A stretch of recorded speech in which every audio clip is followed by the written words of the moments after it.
Story देखने के लिए सब्सक्राइब करें हमारा चैनल। वाले रसोइया की कहानी। गांव के एक छोटे से होटल में एक विशेष रसोइया काम करता था।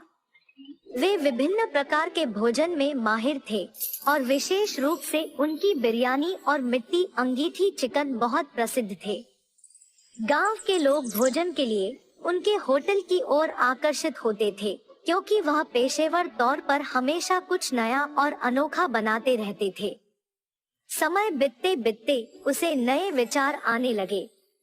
उसे लगने लगा कि उसे अपने खाने की पेशेवरी में कुछ नया करना चाहिए।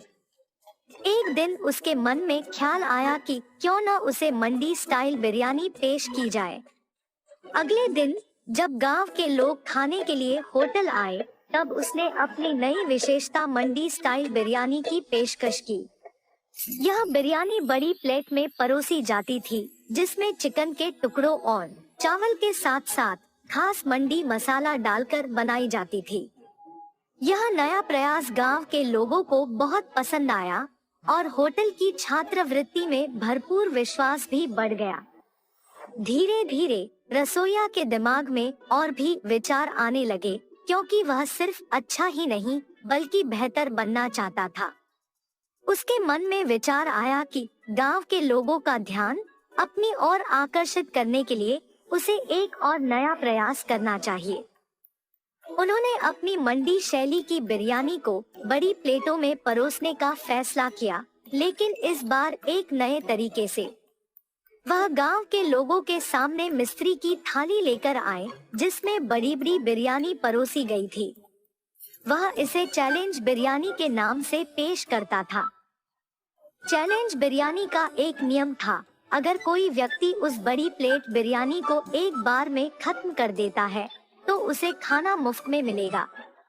यह चैलेंज बिरयानी बहुत जल्द गांव के लोगों के बीच बहुत प्रसिद्ध हो गया।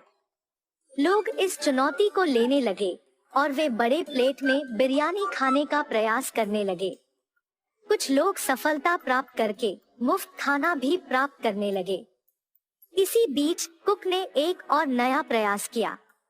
उसने सोचा कि क्यों न उसकी बिरयानी की प्लेट को और भी बड़ा बनाया जाए, ताकि एक साथ 10 लोग उसे खा सकें। वो इस नए प्रयास को साकार करने के लिए तैयार हो गए। अगले हफ्ते होटल में एक औरत आई, जिसने बड़ी प्लेट में बिरयानी खाने की इच्छा जताई। उसने अपने साथ अपने दोस्तों को भी लाया और उनसे चैलेंज करवाया कि वे बड़ी प्लेट में बिरयानी खाकर मुफ्त खाना प्राप्त कर सकते हैं। उन्होंने सभी नियमों का पालन किया और सफलता प्राप्त की। वो अपने दोस्तों के साथ मुफ्त खाना खाने के बाद खुशी खुशी होटल छोड़ी। उसकी सफलता ने होटल को और भी प्रसिद्ध किया और वो अब मंडी वाला के नाम से मशहूर हो गया। इस कहानी से हमें यह सीख मिलती है कि कैसे किसी छोटे से होटल के कुक ने नए और अद्वितीय विचारों के साथ अपने खाने की पेशेवरी को और भी मजबूती दी, और उसने कैसे लोगों के बीच में अपनी एक खास पहचान बनाई। वह न केवल आधिकारिक प्रणाली के साथ बल्कि नवाचारपूर्ण सोच के साथ भी उन्हें मजा देने का प्रयास किया। हीरापुर नामक एक सुंदर गांव था। उसी गांव में संतोष नामक एक आदमी विशेष तरह का चिकन मंडी बिरयानी बनाकर उसी गांव में बेचता था। एक दिन वो चिकन मंडी बिरयानी बनाकर बेचने लगता है। चिकन मंडी बिरयानी, विशेष चिकन मंडी बिरयानी, आइए बाबू आइए। ऐसा चिकन मंडी बिरयानी आपको और कहीं नहीं मिलेगा, इसीलिए जल्दी से आइए और खाइए। एक चिकन मंडी बिरयानी का सिर्फ 250 रुपए। जल्दी आइए बाबू, जल्दी आइए। उसके ऐसे चिल्ला चिल्ला कर बेचने के कारण आते जाते लोग उसी के मंडी के दुकान जाकर वहाँ बिरयानी को खरीद कर खाते थे। अरे संतोष, तुम्हारे तरह ये विशेष बिरयानी और कोई नहीं बना सकता। कितना ताजा और कितना स्वादिष्ट है ये बिरयानी। सच में तुमने कमाल कर दिया। ये तो मुझे पता है कि मेरे तरह इस विशेष चिकन मंडी बिरयानी को यहाँ और कोई नहीं बना सकता। ये कह के वो उसके दुकान आए हुए मेहमान को बिरयानी देते हुए रहता है। ऐसे ही इसके स्वादिष्ट बिरयानी बनाने के कारण उसके ही नहीं बल्कि आसपास के सारे गांव वाले भी संतोष के मंडी दुकान आके ही बिरयानी खाते थे। इसी कारण उसका दुकान बहुत कम समय में बहुत ही प्रमुख जगह बन जाता है और ऐसे ही उसे बहुत पैसे भी मिलते थे। अब इतने पैसे उसके आंखों के सामने देखकर संतोष समझ गया था कि उसके जैसे बिरयानी आसपास में कोई नहीं बना पाएगा और इसी कारण उसे घमंड भी आ जाता है। इसीलिए वो आए हुए मेहमानों से घमंड होके बात करता था। ऐसे कुछ दिन बीत जाते हैं। फिर संतोष का बेटा वसंत उसके पास आता है। पिताजी, मुझे डिग्री में बहुत अच्छी संख्या मिली है। मैं चाहता हूँ कि ऊंची पढ़ाई करके पुलिस बनूं। अरे मेरा बेटा तो बड़ा बन गया है, अब इसको पढ़ाने की क्या जरूरत है। ये अगर मेरे ही साथ काम करेगा, यहाँ व्यापार संभालेगा तो हम और पैसे कमा पाएंगे। वैसे भी मैं अकेले कोई काम नहीं कर पा रहा हूँ, मुझे मदद में एक हाथ तो चाहिए ही। और तो और मैं अपने बेटे को काम सिखाकर उसे अपने पास ही रख सकता हूँ ताकि वो मुझे काम में भी मदद करे और इस व्यापार को संभालने में भी। वसंत, तुम्हें पुलिस बनने की कोई जरूरत नहीं है। हमारे पास उतने पैसे भी नहीं हैं कि तुम्हें पढ़ाऊं। इसीलिए यही बेहतर है कि तुम मेरे साथ व्यापार में साथ दो और यहाँ दुकान में मुझे मदद भी चाहिए।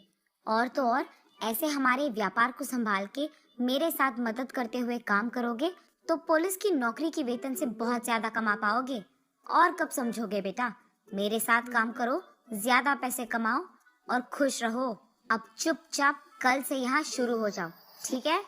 क्या मैं अपना पढ़ाई रोककर पापा के साथ मंडी की बिरयानी बना के उसे बेचूं? हाँ, अब अगर पापा की बात नहीं सुनूंगा तो वो बहुत बुरा मान जाएंगे। तो अब करना ही पड़ेगा और उनका बात सुनना ही पड़ेगा।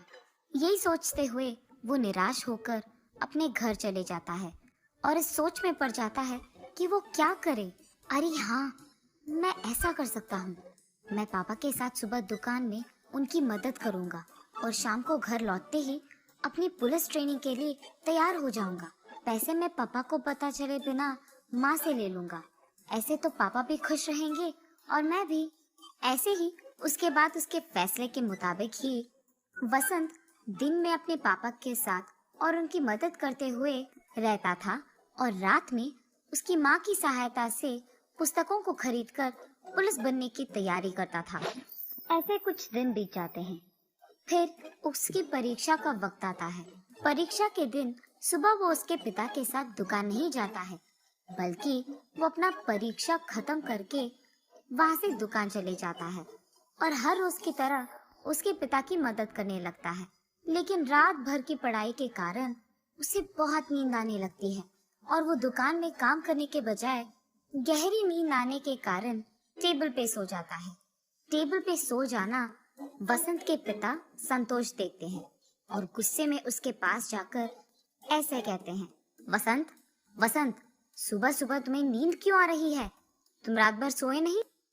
जी पापा, वो मुझे नींद आ गई अचानक तो मैं सो गया।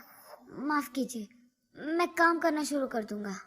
वसंत, तुम ऐसे ही करोगे तो अमीर छोड़ो नालायक बन जाओगे। और इतना ही नहीं, ये दुकान ही हमें वो पैसा देगा जिसके सपने हम देख रहे हैं। ऐसे ही सोते रहोगे तो सपना सच कब करोगे? ऐसे गुस्से में उसको डांटकर संतोष वहां से चले जाता है। वसंत की परीक्षा खत्म हो जाने के कारण वो अगले दिन से हर रोज की तरह उसके पिता के दुकान जाकर सारे काम वैसे के वैसे ही करने लगता है और उसके परीक्षा के परिणाम का इंतजार भी करता है। कुछ दिन बाद उसके परीक्षा के परिणाम आ जाते हैं। उसमें वसंत के अच्छे मार्क्स आने के कारण उसे जल्द ही पुलिस की ट्रेनिंग के लिए जाने की जरूरत पड़ जाती है। तो इसका मतलब ये हुआ कि मेरे कहने के बावजूद तुमने पढ़ाई करके पुलिस की नौकरी के लिए कोशिश किया है। मैंने तुम्हें बहुत बार समझाया कि उससे ज्यादा पैसे हमारे इस व्यापार में आएंगे। चलो छोड़ो, तुम्हें तो वैसे भी ये बातें समझ में नहीं आएंगी। अब से तुम्हारे बिना भी यही व्यापार अच्छा चलेगा और अकेले ही मैं इसे खूब चला सकता हूँ। तुम्हारे आने या जाने से कोई फर्क नहीं पड़ता है और अब से तुम्हारा घर में रहना या ना रहना तुम्हारी मर्जी है। इससे मुझे कोई फर्क नहीं पड़ेगा। अब से मुझे तुम्हारी जिंदगी के बारे में कुछ भी नहीं पता चलना है।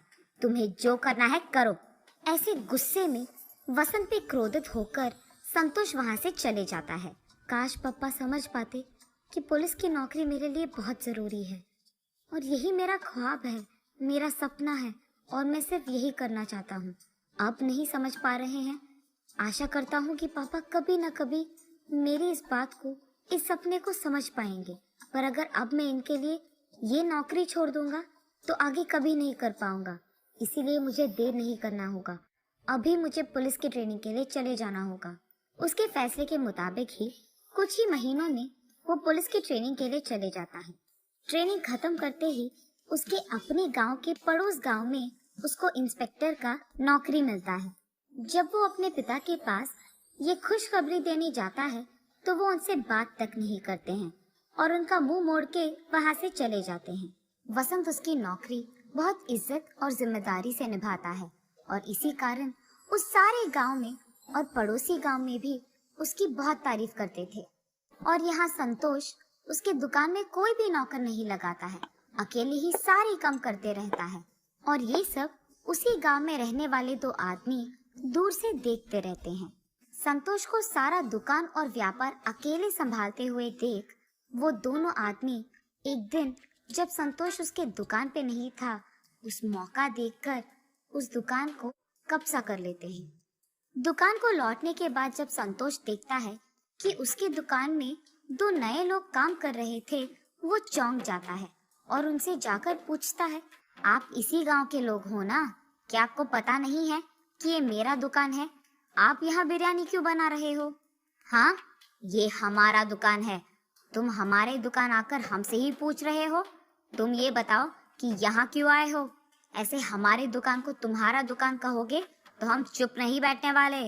उन आदमियों का ऐसे कहने के कारण संतोष चौंक जाता है और उसके पड़ोसी दुकान वाले के पास जाता है। भैया, आपको तो पता है कि ये मेरा दुकान है, तो ये लोग आ रहे थे, आपने उन्हें रोका क्यों नहीं? अरे वाह, जब हमें तुम्हारी जरूरत थी तो तुम बहुत घमंड थे। अब जब तुम्हें हमारी जरूरत आ गई तो हम क्यों तुम्हारी मदद करें? चलो जाओ यहाँ से। ये सुनकर वो बहुत निराश हो जाता है और उसी दुख में संतोष उसके घर चले जाता है और हर दिन यही सोचता है कि इस मुसीबत से वो बाहर कैसे आए। और ऐसे बहुत दिन बीत जाते हैं। कुछ दिन बाद संतोष को उसके पड़ोस गांव के दोस्त की याद आती है और उसके पास जाकर वो जो कुछ भी हुआ समझाता है। तब उसका दोस्त, अरे संतोष, इस बात के लिए इतना दुख? तुम चिंता मत करो, हमारे गांव का पुलिस अधिकारी जो है वो बहुत ही अच्छे इंसान है, सबकी मदद करते हैं। जब हमारे गांव वासी का बाइक खो गया था तब भी उस पुलिस इंस्पेक्टर ने हमारी बहुत मदद की थी और इस आदमी को उनका बाइक भी लौटा दिया। वो इतने अच्छे आदमी हैं, मुझे जरूर यकीन है कि वो तुम्हारा भी मदद करेंगे। चलो बिना कोई देरी के उनके पास चले जाते हैं। ये कहकर संतोष का दोस्त उसको उस पुलिस अधिकारी के पास ले जाता है। इंस्पेक्टर साहब, यही है मेरा दोस्त संतोष। और जो कुछ भी हुआ वो इंस्पेक्टर को बताता है। जब संतोष इंस्पेक्टर से मिलने जाता है, वहां अपने बेटे को देख संतोष चौंक जाता है और बिना कुछ बात किए वो वहां से चलने लग जाता है। पापा रुकिए, हमारे दुकान पे किसी ने कब्जा कर दिया। मैं उन्हें नहीं छोड़ूंगा, हम हमारी दुकान को वापस पाएंगे, चलिए। अरे संतोष, इंस्पेक्टर साहब तुम्हारे बेटे हैं, तुमने तो ये बात बताई भी नहीं। अरे अब चिंता करने की कोई जरूरत नहीं, तुम्हारा बेटा है, ये काम करके ही वापस आएगा। चलो हम भी उसके साथ जाते हैं। और ऐसे वो तीनों संतोष के दुकान के पास जाते हैं। वहां दो और लोगों को काम करते हुए देख, हम सालों से इस दुकान में काम कर रहे हैं, तुम्हारी इतनी जुर्रत कि तुम यहाँ कब्जा करके बिरयानी बना के बेच रहे हो? हमारी दुकान हमें वापस कर दो, वरना तुम्हें तो मैं छोड़ूंगा नहीं। अरे साहब, हमें तो पता भी नहीं था कि ये आपका दुकान है, हमने इसका कब्जा कर दिया और उसके लिए हमें माफ कर दीजिए। हमें हमारी गलती का एहसास हो गया है। आप आपकी दुकान को वापस ले लीजिए। हम यहाँ से चले जाएंगे साहब। आइंदा अगर ऐसे ही किसी का दुकान या कुछ भी कब्जा किया तो देखना क्या होगा। जी जी साहब, माफ कीजिए। उसके बाद वसंत उसके पिता संतोष को और संतोष के दोस्त दोनों को उसके घर ले जाता है। बेटा, मैंने तो तुम्हारी बात भी नहीं सुनी थी, पर फिर भी तुमने मेरे खिलाफ कोई भी गुस्सा नहीं रखा है, और जब मुझे तुम्हारी जरूरत पड़ी तो तुमने ही हमारे दुकान को उन लोगों के कब्जे से आजाद किया। अगर तुम पुलिस की नौकरी नहीं करते या पुलिस की पढ़ाई नहीं करते तो आज ऐसा नहीं होता। हम दोनों शायद उसी दुकान में काम करते हुए किसी और के कब्जे के कारण रो पड़ते थे। उससे ज्यादा हम कुछ नहीं कर पाते, पर आज तुम्हारी इस पढ़ाई के कारण ही मैं इस मुसीबत से निकल पाया हूँ। आज तुम्हारी वजह से मुझे मेरी गलती का एहसास हुआ है। कोई भी नौकरी करते हुए ज्यादा पैसे कमाकर घमंडी रहना सही नहीं है। तुम्हारी तरह अच्छी पढ़ाई करके, मेहनत करके, काम करते हुए सारे गांव वालों का इज्जत कमाना सच्चा काम है, और यही नेक और ईमानदार काम है। ये मैं समझ नहीं पाया बेटा, और इसके लिए मुझे माफ कर दो। पापा, आपको आपकी गलती का एहसास हो गया, मेरे लिए यही काफी है। चलो, ये सब भूलकर हम पहले की तरह खुश रहेंगे। तब से संतोष घमंडी व्यवहार छोड़कर सभी के साथ अच्छे से बात करते हुए, मेहनत से काम करते हुए उसके व्यापार को संभालते रहता है, और दूसरी तरफ उसका बेटा वसंत पुलिस की नौकरी करते हुए सबकी सहायता करते हुए खुश रहता है। दोनों मिलकर उनके अपने अपने काम का इज्जत करते हैं और खुश रहते हैं।